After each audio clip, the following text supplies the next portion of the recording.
At an emotional gathering, the British government has today expressed regret to a Gisborne iwi whose ancestor, Te Maro, was shot dead by Captain Cook. The British High Commissioner, Clarke, delivered the official statement at the statue of Ngāti Oneone's Te Maro on Titirangi Kaiti Hill.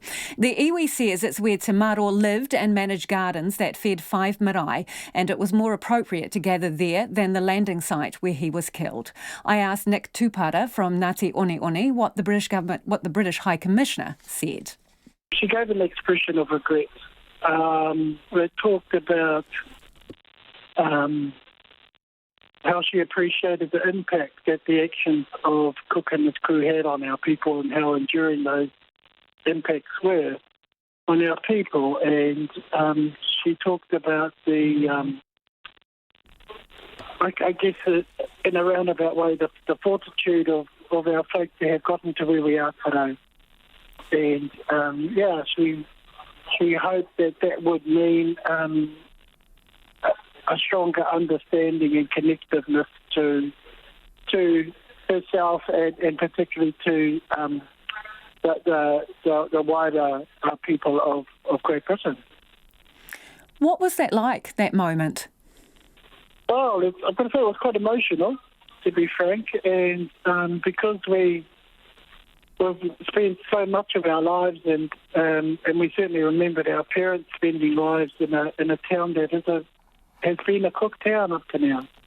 And it's very hard for us to talk about our ancestors who also stood on the beach that day in 1769 and feel safe to tell their stories. And now I think the momentum has shifted, and her statement is part of us shifting as a whole community to be open to share our stories and to feel some pride in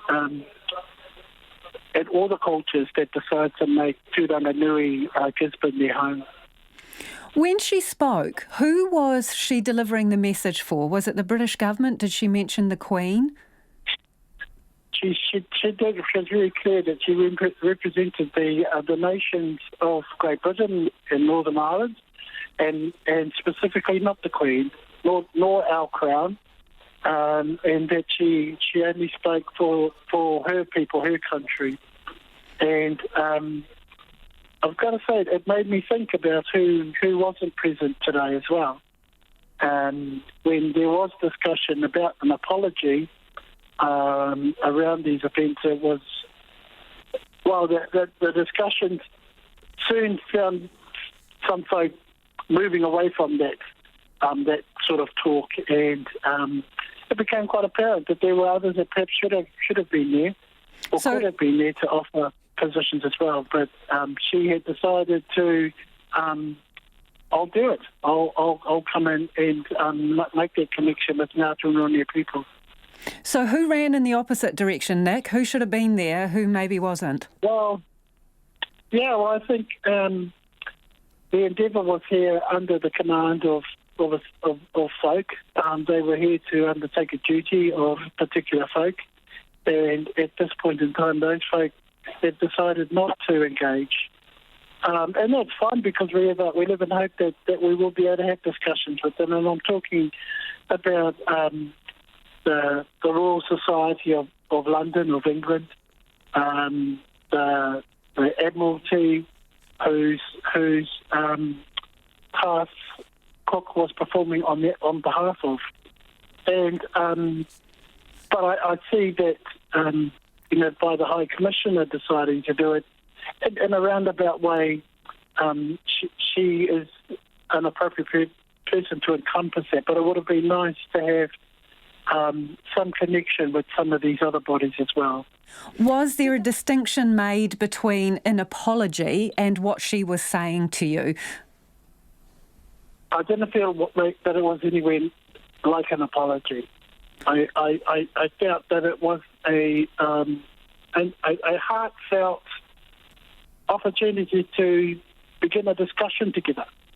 I felt like we had sat down and we were having a chat about these things.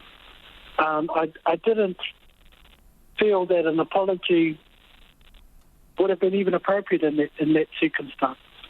But I thought her statement was open-ended to a degree that I felt comfortable that this is the beginning of a longer-term relationship. And for me, that on reflection and discussion here now with you, indicates to me that there is an openness to continue to build a relationship together. And that's probably for Ngāti Oneone bigger than an apology could be. So did she specifically list things that they were regretful about? Did she mention... Yes. What did she mention? Yes, specifically the loss of life.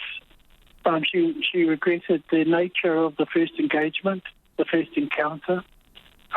She acknowledged the violence that occurred, and it was with regret that our ancestor Te Maro should be harmed during that engagement. And I think she acknowledged also that sat with Ngāti Oneone people for 250 years. And she also acknowledged that it's not something one can readily just set aside.